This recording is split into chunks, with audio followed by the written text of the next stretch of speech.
할렐루야. 아멘. 나는 주님의 성전입니다. 나는 주님의 성전. 나는 주님의 성전입니다. 나는 주님의 성전입니다.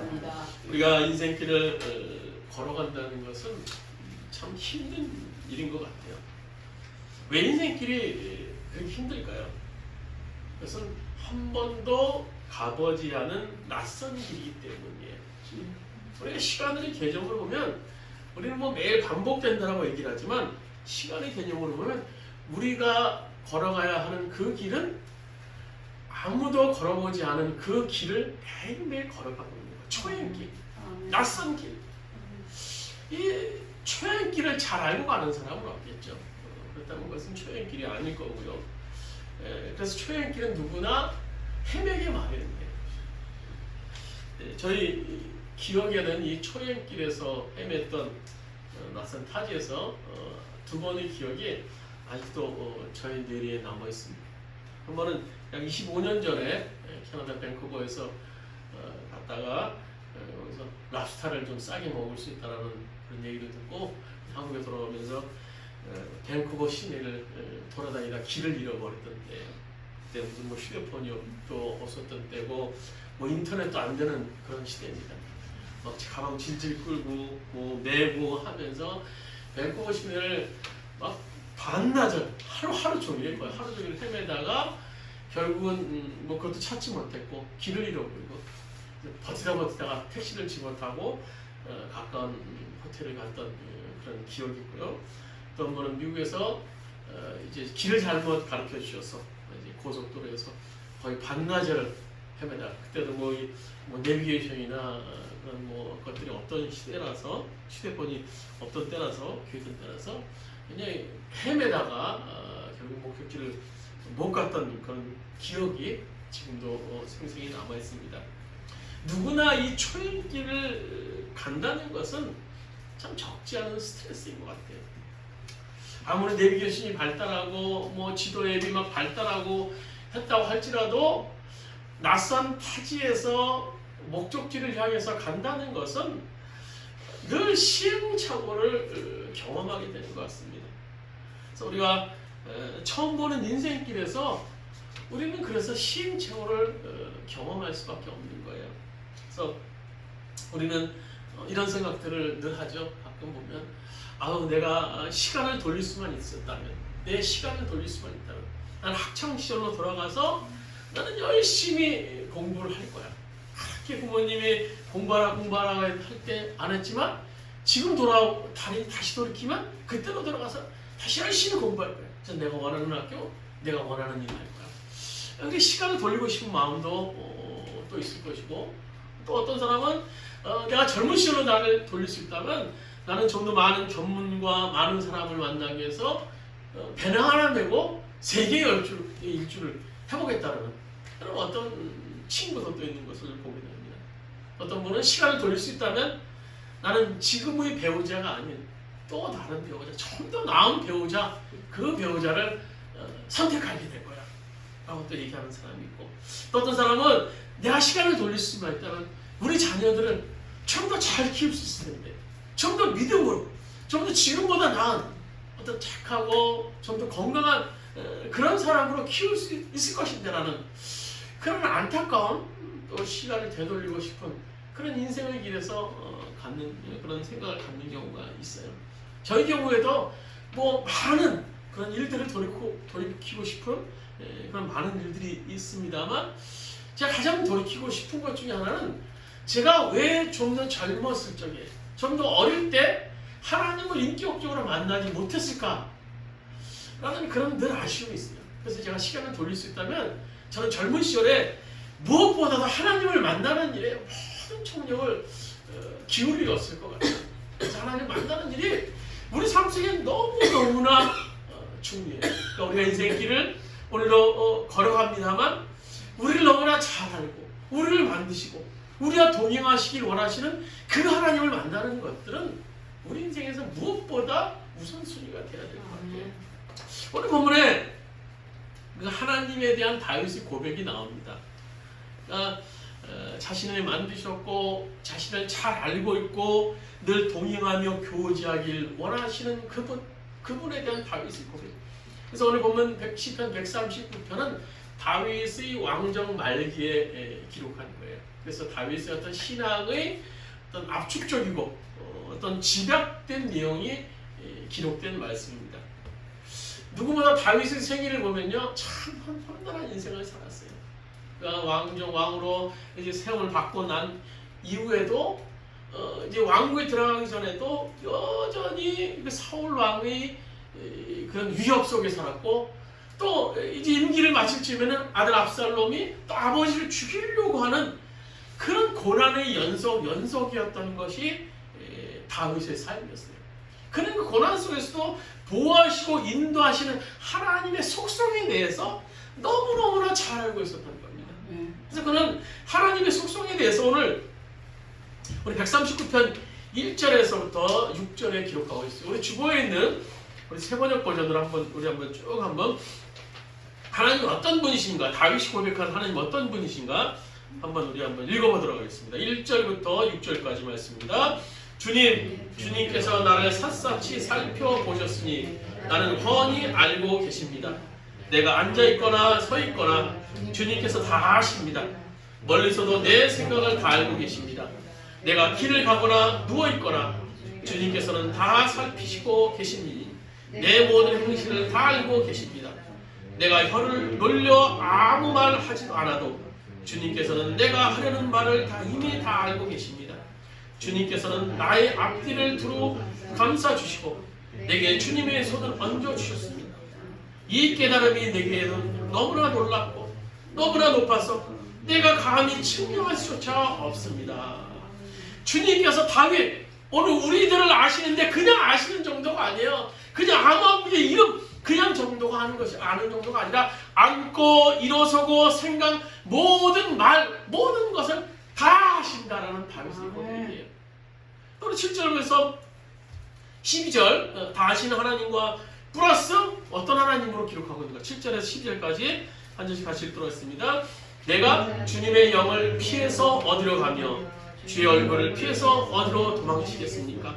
내가 하늘로 올라가더라도 주님께서는 거기에 계시고 수월에다 자리를 펴더라도 주님은 거기에도 계십니다. 내가 저 동력 너머로 날아가거나 바다 끝 서쪽으로 가서 거기에 머무를지라도 거기에서도 주님의 손이 나를 인도하여 주시고 주님의 오른손이 나를 힘있게 붙들어 주십니다. 내가 말하기를 어둠이 와락 나에게 달려들어서 나를 비추던 빛이 밤처럼 되어라 해도 주님 앞에서는 어둠도 어둠이 아니며 밤도 대낮처럼 밝으니 주님 앞에서는 어둠과 빛이 다 같습니다. 아멘. 주님 앞에서는 어둠도 어둠이 아니라 다 빛이 됩니다. 주님이 나를 아시는 정도만 된다면요, 참 좀 안타까울 거예요. 근데 주님은 나를 아시는 정도가 아니라 어느 공간의 제약을 받지 않을 정도로 아신다는 거예요. 나는 오늘 대한민국에 있는데 주님은 저기 미국에 계신다고 생각해 보세요. 주님은 그곳에서만 역사하신다면 나를 아시는 게 뭔 의미가 있겠습니까? 그런데 주님은 나를 아시는데 어느 시와 공간을 초월해서 알아요.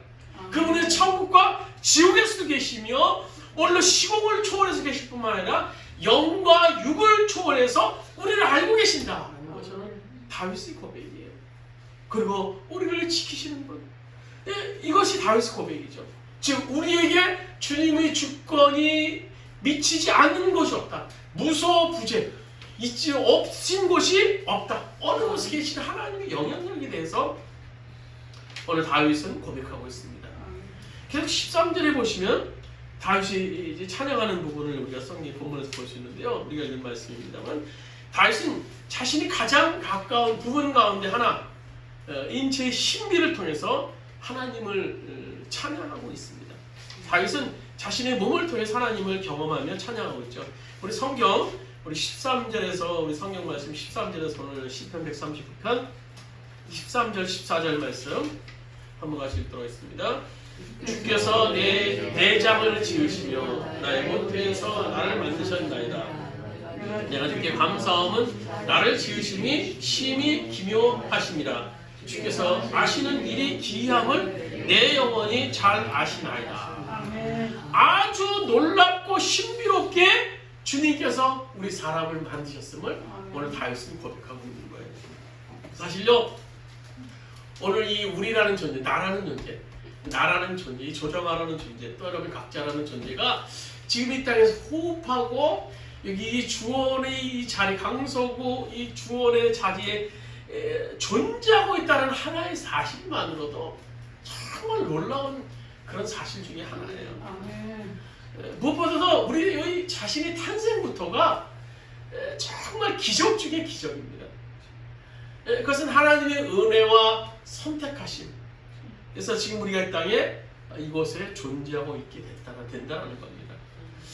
선한 목자 병원에 병원장으로 계신 그 이창호 박사님이 쓰신 이 바디 바이블이라는 책에 보면요, 그분의 나는 기적 중에 기적이라는 챕터에서 그런 사람의 탄생에 대해서 다음과 같이 기록하고 있습니다.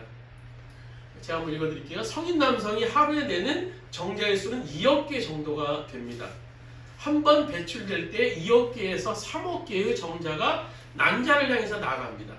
이렇게 보면 나라고 하는 사람의 출생이 2억분의 1의 확률로 이루어졌다고 할 수 있습니다.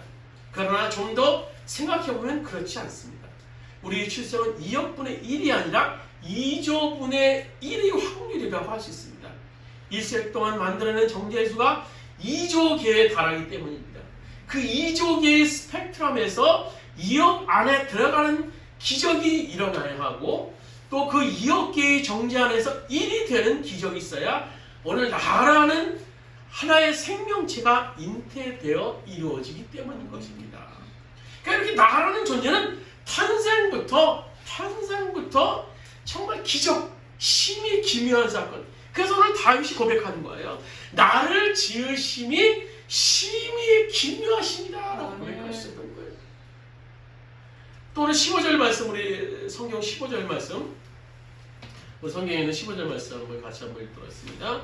내가 은밀한 데서 지음을 받고 땅의 깊은 곳에서 기이하게 지음을 받을 때 나의 형체가 주의 앞에서 숨겨지지 못하였나이다. 내가 은밀한 데, 깊은 곳은 뭡니까? 여자의 자궁을 의미하는 거예요. 여자의 자궁 안에서 내가 지금 주님께서 다 보시고 계셨다는 거예요. 그러니까 지금처럼 뭐 엑스레이나 뭐 적외선이 투시가 없었지만 주님께서는 그 안에, 자궁 안에서, 여자의 몸 안에서도 나의 형체를 다 보고 계시며 만들고 계셨다는 거예요. 그래서 이 형체라는 것은 영화 NIV 성경에 보시면 프레임이라고 해요. 프레임. 뼈대를 얘기하는 거예요. 뼈대. 나의 뼈대가 숨기우지 못하였나이다. 주께서 나를 지어가시면서 이 뼈대를 기초로 나를 만들고 있는 놀라운 모습을 얘기하고 있는 겁니다. 이 뼈대를 세우시고 그 뼈대 안에 나의 내장들, 장기들을 하나하나 채워가시는 주님의 그 놀라운 역사하심들. 그것을 누가 설명할 수 있겠습니까? 그 점같이 조그만 그 생명체 하나하나 만들어지고 뼈대를 만들고 살을 붙이고 그 안에 장기들 하나하나 집어넣으신다는 거예요.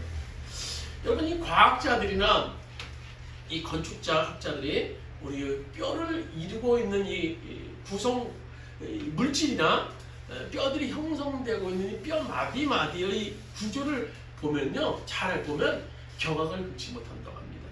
왜냐하면 뼈는 가장 최소한의 물질로 가장 가볍고 가장 컴팩트한 구조, 이렇게 구조물로 이루어진 그런 구성되어 있는 그런 모습을 갖추고 있기 때문입니다. 그래서 뼈를 구성하고 있는 물질도 놀랍지만 뼈 마디마디를 연결하고 있는 그 뼈들끼리 그 심리적인 구조는요, 다 설명해낼 수 없다고 합니다. 그래서 사람들이 일생 동안 흐물어지지 않고 걸어 다닐 수 있는 거예요. 뼈가 그게 서로 마디마디를 잘 머리부터 발끝까지 다 이루고 있기 때문에 우리가 뭐 70, 80, 뭐 평생 동안 지구를 2바퀴 반을 돌며 산다고 해요. 그래서 삶을 살면서도 이렇게 무너지는 사람 없잖아요. 뼈 구조에서 다 튼튼하게 우리가 움직일 수 있었던 것은 이 뼈 마디마디가 정말 잘 연결되어 있고 뼈가 가볍게 우리를 지탱하고 있기 때문에 가능했다라는 거예요. 그래서 주님께서 내 뼈대를 기초로 오늘 내 안에 오늘 전 말씀 보시면 13절을 보시면 내장을 지으셨다. 모태의 내장을 지으셨다는 거예요. 그것이 오늘 본문 5절 말씀과 관계되는 거예요. 내 뼈대를 만드시고 내 안에 내장을 만들어 채워놓으시고 숨쉬는 살아있는 인간을 만드셔서 엄마의 뱃속에서 지어가시는 이 놀라운 이 신비 그러면서 시편 기자는요 오늘 다윗은 경탄스러워하고 있는 겁니다. 오늘 16절 다윗의 더 놀라운 고백이 나옵니다. 16절 같이 읽도록 하겠습니다. 내 형길이 이루어지기 전에 주의 눈이 보셨으며 나를 위해 정한 날이 하루도 되기 전에 주의 책에 다 기록되었나이다. 세 번역 버전 우리 주보했습니다. 우리 한번 다시 한번 세 번역 버전을 좀 더 이해가 쉽습니다. 나의 형들이 갖추어지기도 전부터 주님께서는 나를 보고 계셨으며 나에게 정하여진 날들이 아직 시작되기도 전에 이미 주님의 책에 다 기록되었습니다. 주님께서 나를 지으신 정한 날이 있다는 거예요. 정한 날이. 내가 뭐 그냥 어느 날 우연히 던져진 존재가 아니에요. 어느 날 우연히 내가 엄마 아빠 사이에서 태어난 존재가 아니라 나를 지으신 정한 날이 있는 존재라는 거예요. 우리는요. 계획된 존재예요. 계획된 존재. 하나님의 놀라운 계획 속에서 우리가 지금 이 땅에 태어나서 살고 있게 됐다는 거예요. 여기에 주의 책이 있다고 그래. 주의 책. 주님의 책. 이것이 뭡니까? 우리에 대한 계획에 우리에 대한 프레임. 아무게 조종아 앞으로 어떻게 짓고 어떻게 살고 어떻게 할 거야 어떻게 단련시키고 어떻게 만들 거라는 주님의 책에 다 우리들이 기록되어 있어서 우리가 만들어졌다는 겁니다. 나의 형질이 갖추어지기 전부터 창세전부터 우리를 알고 계셨다는 겁니다. 그것은요 우리에 대한 하나님의 너무너무나 완벽한 지식이에요. 아무개에 대한 주님의 그 프레임 그 계획들이 주의 책에 다 기록되어 있다는 겁니다. 그리고 주님께서 우리를 너무너무나 사랑하셔서 우리가 모양을 갖추기 전에도 우리가 정하여진 날 시작되기 전에 주님께서 이미 주의 책에 우리를 다 기록해 놓으신 거예요. 그 계획을 다 하시고 내가 만드는 날 기록하는 것이 아니라 그 전부터 내가 아무개에 대한 그 계획을 갖고 계시면 다 만들기 전부터 기록해 놓으셨다는 하나님의 놀라운 그 사랑. 이 사실을 묵상하면서 시편 기자 오늘 다윗은 11절에 이렇게 경탄을 그치 못합니다. 오늘 10절 말씀 보시면 하나님이여 주의 생각이 내게 어찌 그리 보배로운지요 그 수가 어찌 그리 많은지요. 여기서 주의 생각 단수로 표현되고 있는데요. 영어 성경 NIV 보시면 thoughts 그래서 생각들로 복수로 표현했어요. 하나님의 주의 그 많은 생각들이 내게 어찌 그리 보배로운지요. 그 수가 어찌 많은지요. 나에 대한 생각들이 주님에 대한 나에 대한 생각들이 너무너무나 많다라는 거예요. 여러분 하나님께서 그 높은 분께서 그 영원하신 분께서 나에 대한 생각을 많이 가지고 계시다라는 그 사실을 우리가 생각한다면 얼마나 감격스럽고 기쁩니까? 나같이 이렇게 못난 존재인데 부족한 존재인데 주님께서 나에 대한 생각들을 많이 가지고 계시다라는 거예요. 나에 대한 생각이 뭡니까? 나라는 인간을 계획하시면서 주님은 많은 생각들을 갖고 계신 거예요. 그냥 어느 날 내가 태어난 게 아니라 많은 계획 속에서 많은 생각들을 갖고 나를 만드신 거예요. 그 많은 생각들, 나를 향하는 그 생각들, 그 어찌 보배로운지요. 그 생각들이 너무너무나 오늘 다윗은요 소중했던 거예요. 자기가 만났던 하나님, 자기가 경험했던 그 하나님을 보면서 그 생각들이 너무너무나 소중했던 겁니다. 그래서 이사야 시편 40편 5절 우리 주보에 있는 말씀 다윗은 또 시편 40편에서 이렇게 고백합니다. 시편 40편 5절입니다. 여호와여 나의 하나님이여 주께서 행하신 기적이 많고 우리를 향하신 주의 생각도 많아 누구도 주와 견줄 수 없나이다. 내가 널리 알려 말하고자 하나 너무 많아 그 수를 셀 수도 없나이다. 누구와도 견딜 수 없는 주님의 그 사랑, 우리를 향한 다윗을 향한 오늘 이 시대에 살고 있는 우리를 향한 너무너무나 많은 생각들 누구와도 어느 누가 이런 생각을 할 수 있냐라는 거예요. 그래서 내가 알리고자 해도 너무너무나 그 수가 많아서 너무너무나 경험한 것이 많아서 알릴 수 없을 정도로 많다는 겁니다. 이렇게 우리는요 하나님의 여러분 소중한 존재입니다. 그렇게 사람들이 나를 어떤 존재로 어떻게 평가하는지 상관없어요. 또 내가 지금 뭐 성공했어요? 실패했어요? 상관이 없습니다. 하나님 보실 때 나라는 존재는요 정말 소중하고 귀하게 섬기는 존재예요. 그렇다면 우리도 상대방을 함부로 대해서는 또 안 되는 거죠. 그 소중한 존재, 나도 그렇지만 상대방도 하나님의 그 놀라운 계획 속에 우리의 자녀들을 만드시고 우리 배우자를 만들고 우리 이웃들을 만드셔서 그렇게 만드셨다는 걸 생각할 때 함부로 대하는 건 역시 죄가 될 수 있습니다. 오늘 에베소 2장 10절에 보시면 세 번째 고전에 보시면 우리 존재에 대해서 이렇게 말해요. 우리는 그의 작품이다. 그의 작품이다. 이렇게 하나님께서 우리를 그냥 만드신 게 작품으로 만드신 작품. 작품인데 어떤 작품이? 벌작품, 예술적 작품. 많은 생각이 있습니다. 계획하시고 많은 생각을 통해서 결정된 하나님의 놀라운 예술 작품이 걸작품이 누굽니까? 우리 자신이에요. 우리 자신. 왜 우리가 걸작품일 수 있어요? 창세기에 보시면요 우리 안에 하나님의 형상이 들어가 있습니다. 또 하나님의 숨결이 우리 안에 들어있기 때문이에요. 창세기 보시면 우리 하나를 창조하시고 하나님 형상대로 만드셨고 또 우리를 만드시고 하나님 숨결을 불어넣으셨어요. 그래서 우리 하나에게는요 하나님의 사인이 들어있어요. 하나님의 그 인장, 나 하나님에 의해서 설계된 존재, 하나님의 사인이 우리 안에 싹 숨겨져 있는 거예요. 하나님의 사인이 있는 작품 얼마나 소중하겠습니까? 아주 오래전에 있었던 그런 실화입니다. 미국 사람 한 분이 프랑스로 여행을 가게 됐어요. 시골에 어느 한적한 곳에 가서 이제 자기 마음에 드는 목걸이가 있어서 그것을 구입하게 됐습니다. 뭐 비싼 가격을 주고 구입하지는 않았어요. 그래서 이제 그가 미국으로 돌아가려고 이제 비행기를 타고 세관을 통과하는데 아니 세관에 보니까 의외로 그 세금을 많이 매기는 거예요. 자기 물건에서. 그래서 왜 이렇게 세금을 많이 매기냐고 하니까 당신이 가져온 그 목걸이가 굉장히 귀한 겁니다. 한번 보석상에 가서 한번 감명을 한번 해보십시오. 그건 어마어마하게 귀한 겁니다. 그런 말을 듣고 그 여행가가 이제 미국으로 돌아와서 보석상에서 그 목걸이를 감정하게 됐어요. 그랬더니 보석 감정사가 보고 깜짝 놀라는 거예요. 그러니까 육안으로 볼 때는 아무런 글씨가 없어 보이는데 확대적으로 자세히 보니까 그 목걸이 안에 깜짝 놀랄 만한 글씨가 쓰여져 있었어요.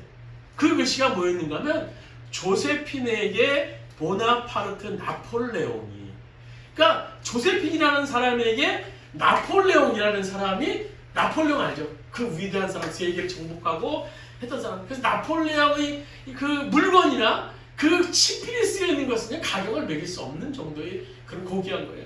그런데 이 나폴레옹이라는 사람이 조세핀에게 사인을 해서 선물한 그 목걸이니까요 얼마나 귀한 그런 가치가 있는 걸작품이겠습니까? 여러분 우리 안에는 하나님의 사인이 있어요. 아멘. 하나님의 숨결이 있어요. 아멘. 하나님의 형상이 있어요. 너무너무나도 우리 소중한 작품이에요. 그래서 우리가요 그렇게 만들어진 하나님의 존재라는 걸 우리가 인식해야 돼요. 그래서 시편 기자는 오늘 마지막 기도에 대해서 오늘 139편 23절과 24절에 이렇게 결론을 맺고 있는 것을 볼 수 있어요. 우리 시편 139편 오늘 본문 23절 24절 우리 같이 한 목소리로 한번 읽어보겠습니다. 하나님이여 나를 살피사 내 마음을 아시며 나를 시험하사 내 뜻을 아옵소서. 내게 무슨 악한 행위가 있나 보시고 나를 영원한 길로 인도하소서. 나를 영원한 길로 인도하소서. 다시 고백합니다. 나를 살펴주시고 나를 내 마음을 알아주셔서 또 때로는 내가 빗나가는 것을 나를 시험해 주셔서 내게 무슨 악한 행위가 있나 보시고 저를 건져주세요. 저를 건져주세요. 그래서 제가 영원한 길, 하나님을 향한 영원한 길을 갈 수 있도록 나를 도와주시옵소서라는 이런 다윗의 마지막 고백이에요. 우리가 인생길을 걸어가다 보면 최인길의 인생길을 걸어다 보면 어둠 속에 빠지기도 해요. 넘어지기도 해요. 때로는 내가 왜 그랬을까 가슴치고 후회하는 순간도 있을 수 있어요. 그러나 나를 버려두지 아니하실 뿐만 아니라 재기할 수 있도록 도와주시고 오늘도 내 인생의 길을 인도하셔서 완성시켜 주심으로 말미암아 영원한 길로 인도하실 그 하나님을 오늘 다윗을 고백하고 있는 겁니다. 우리 역시 그 하나님을 우리는 믿습니다. 아멘. 그 하나님을 우리는 고백해요. 아멘. 오늘 시편 138편 8절에 다윗이 고백하죠. 하나님이여 주의 인자하심이 영원하오니 주의 손으로 지으신 것을 버리지 마시옵소서. 이게 시편 기자의 믿음이에요. 주님께서 계획하시고 주님께서 이렇게 만들어 놓으신 나 버리지 마시옵소서. 나를 완성시켜 주실 것을 믿습니다라는 거예요. 버리지 말아주세요. 나를 버리지 말아주세요. 하나님을 신뢰합니다라는 고백. 우리는 이 하나님을 믿어야 돼요. 우리를 계획하시고 우리를 창조하시고 지금 오늘 나라는 존재가 있게 하셨다.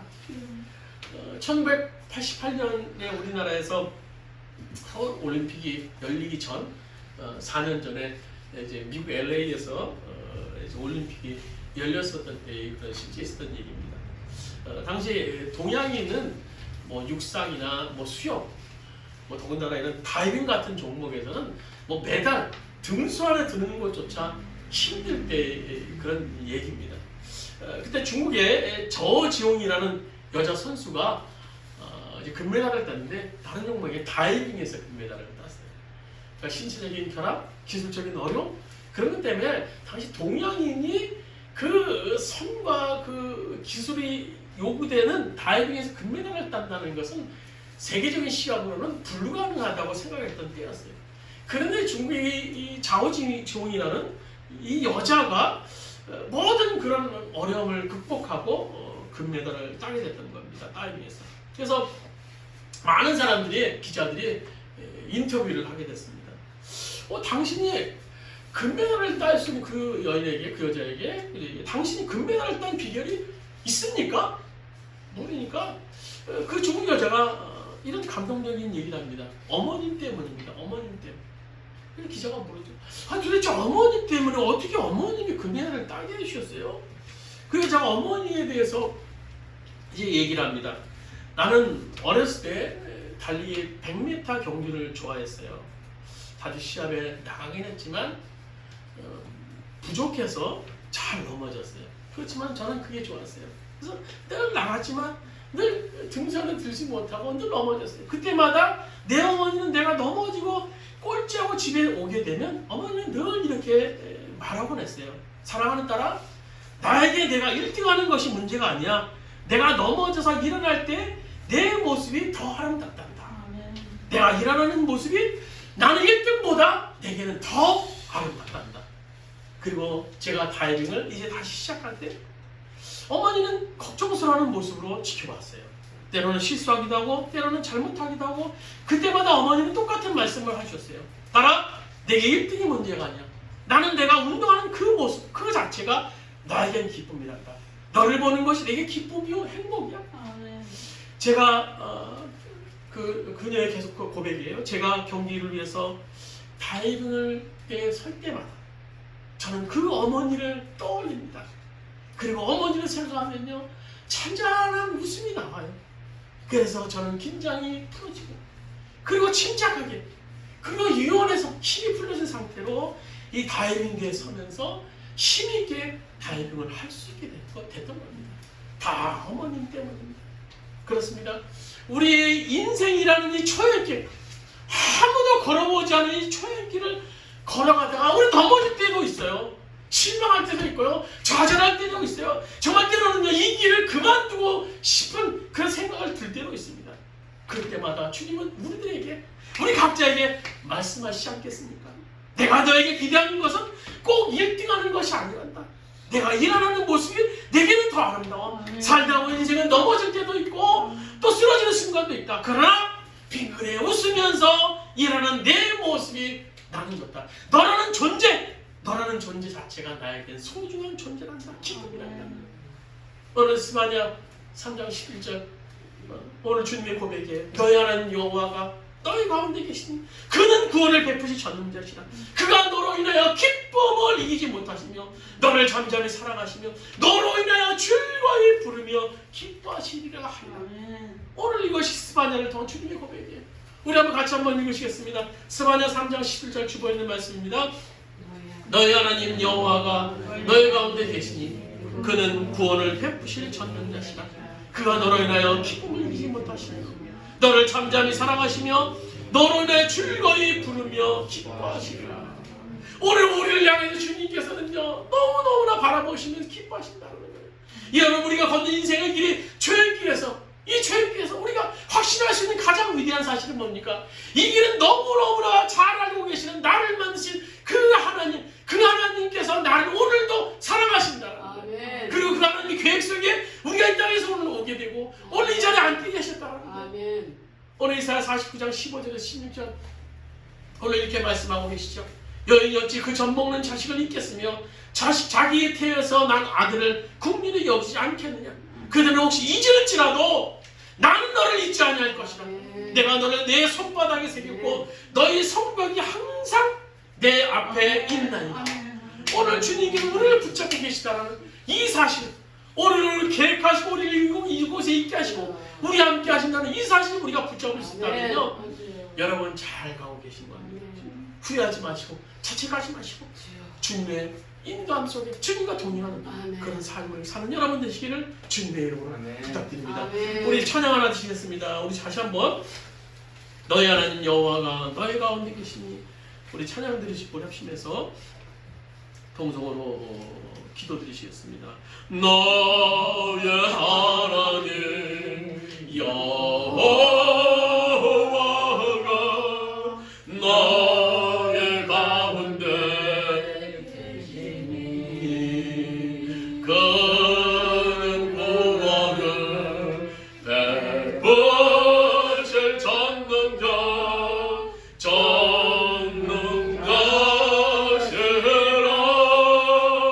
그가 너로 인하여 기쁨을 이기지 못하시며 너를 잠잠히 사랑하시며 즐거이 바라며 기뻐하시리라. 주님만의 지와 말씀을 하나님 기도드리겠습니다. 주여, 아버지 하나님 함께 하시는 일, 아버지 우리 함께 하시는 일, 그 주님을 묵묵합니다.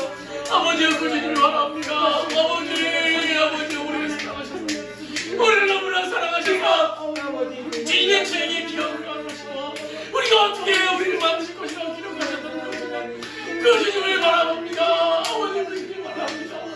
우리를 기획하시는 너무너무나 사랑하시는 그 주님, 우리 함께 하시고 원하시는 그 주님을 바라봅니다. 우리를 너무나 사랑하시는 주님, 오늘 다윗이 고백이 우리의 고백이 되기를 바랍니다. 우리를 만드시고 우리를 기획하시고 우리를 구하시고 그 주님을 잡습니다. 우리가 때로는 우리 삶 속에서 아버지 알 수 없는 일들, 알 수 없는 사건들을 경험하고 우리가 낙심하고 해야지만 그러나 이 인생의 좋은 길에서 좋은 길에서 우리가 한 번도 하지 않는 이 길에서 우리가 믿음으로 걸을 수 있는 것은 주님께서 나와 함께 하시는 주님께서 나와 함께 하시는 우리가 그 주님을 붙잡을 수 있도록 아버지 인도하여 주십시오. 나라는 존재가 우연히 만들어진 존재예요. 나라는 존재가 아버지와 아버지가 이렇게 운명합시다. 하나님의 계획 속에 맞습니다. 주님의 참견 속에 만드신 존재의 우리가 깨달을 수 있도록 아버지 인도하시고 역사하여 주옵소서. 여호와의 아버지 우리를 붙잡아주시고 우리를 충만함으로 주님 함께 하시는 말씀입니다. 아버지 너무 알으시옵소서. 아버지 주님을 붙잡습니다. 아버지가 주님을 붙잡습니다. 주님 앞에 놓고 나가는 우리 모두 성경했습니다. 아버지 인도하여 주시옵소서. 우리를 살게 수 있도록 아버지 인도하여 주시옵소서. 아버지 동행하여 주시옵소서. 아버지 우리를 붙잡아 주시옵소서. 아버지 우리를 붙잡아 주시옵소서. 아버지 우리 아버지 우리를 붙잡아 주시옵소서. 우리를 붙잡아 주시옵소서. 내가 소중한 누구를 바라보며 주시옵소서. 아버지 인도하여 주시옵소서. 여호와여 주님을 붙잡습니다. 주님을 붙잡습니다.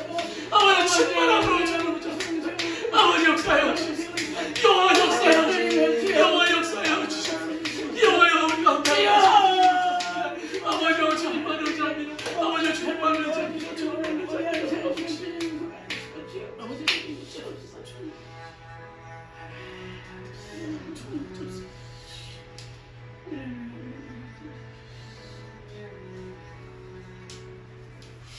아버지